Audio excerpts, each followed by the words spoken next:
Hey everyone, it's Lars here and welcome back to Virtual Paddock. Today I'm back at the old Nürburgring. This time not the Nordschleife. Instead I'm at the other side of the track, where nowadays we have the GP track. But back in the day there was the Südschleife, which existed from 1927 when the Nürburgring was opened, until 1982, when it was then demolished to make room for the construction of the GP track.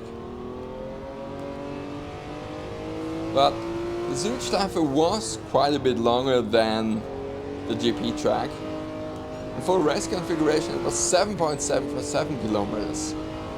I say in full race configuration because it then actually did share a section with the Nordschleife in race configuration, namely the start-finish straight, as well as the back straight that comes at the very end of this lap. And then that section at each end had this loop, which was basically a 90-degree left-hander followed by a 270-degree right-hander. And it was called the Start-Zielschleife, which means the start-finish loop, but also nicknamed Betonschleife, which means the concrete loop.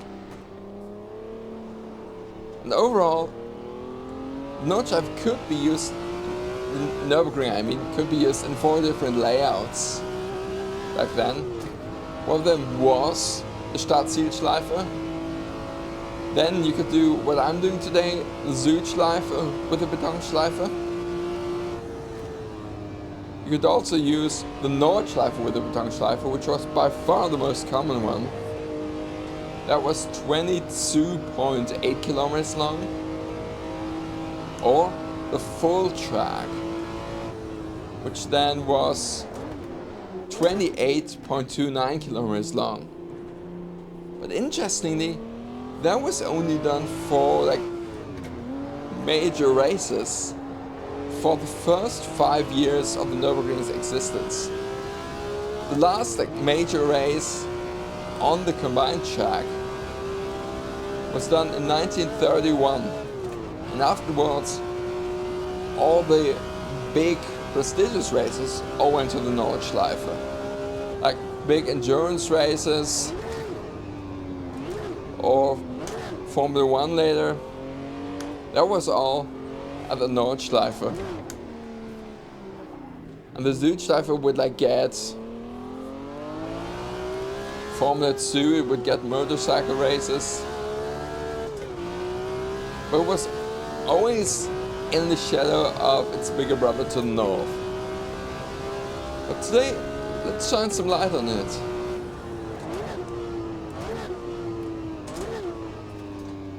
I'm going to take you through the sections.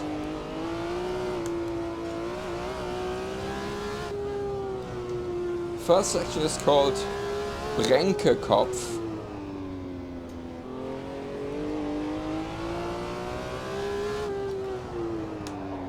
It's quite twisty. Especially here it's very easy to understeer into the fence.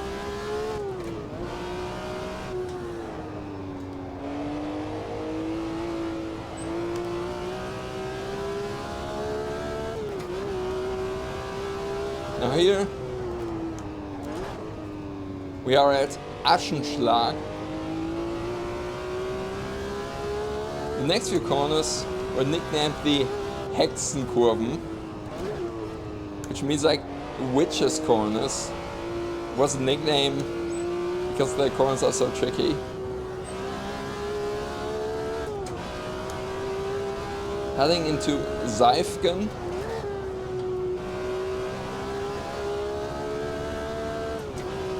We are at Boxberg, braking for Müllenbach, which is the only kind of corner or section name from the Südschleife that's still somewhat in use today, because the section at the GP track is called the Nürburgring. Here we are at Rasrug.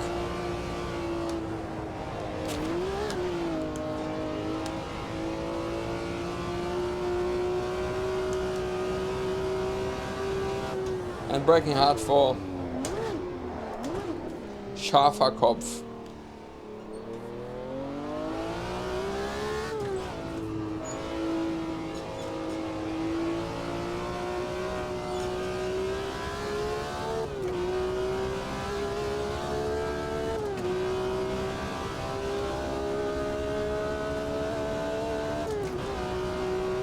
So here we are on the back straight, used by both the Nordschleife and the Südschleife.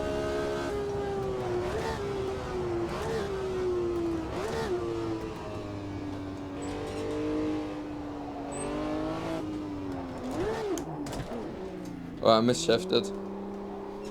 And this is the Nordkehre. And when you only use the Nordschleife, you would then in return use the Südkehre. 2:56. It's a pretty good lap time.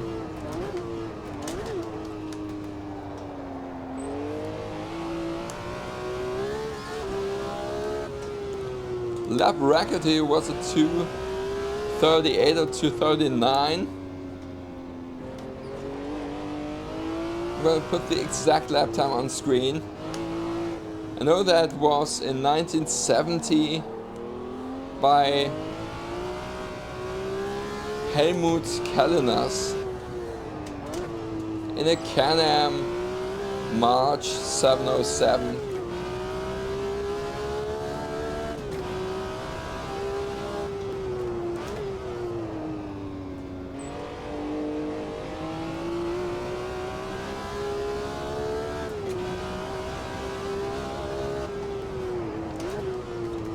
Now, even though the track wasn't demolished until the early 80s, 1982,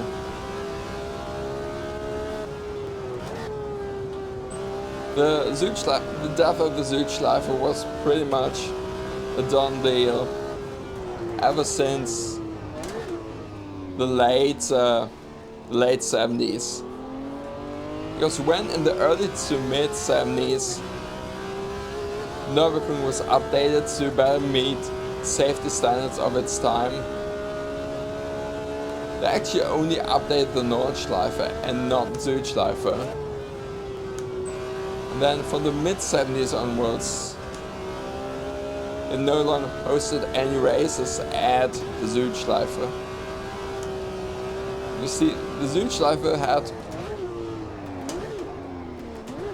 pretty much no runoff, so even less than the Nordschleife,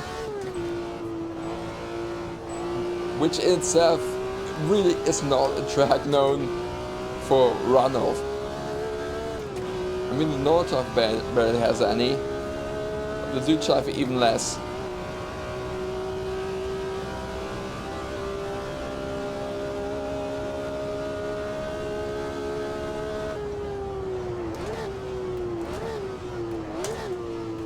But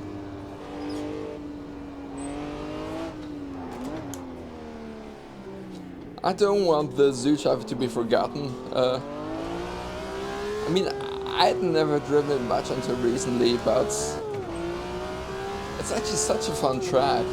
The great thing about sim racing is that you can use it as a time machine and enjoy tracks like this. Tracks that in real life you cannot drive on anymore because they no longer exist.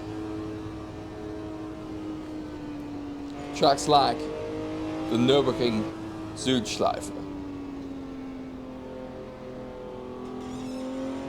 Anyway, so thanks for watching. I hope you enjoyed this video. So, till next time, here's the downforce and see you soon.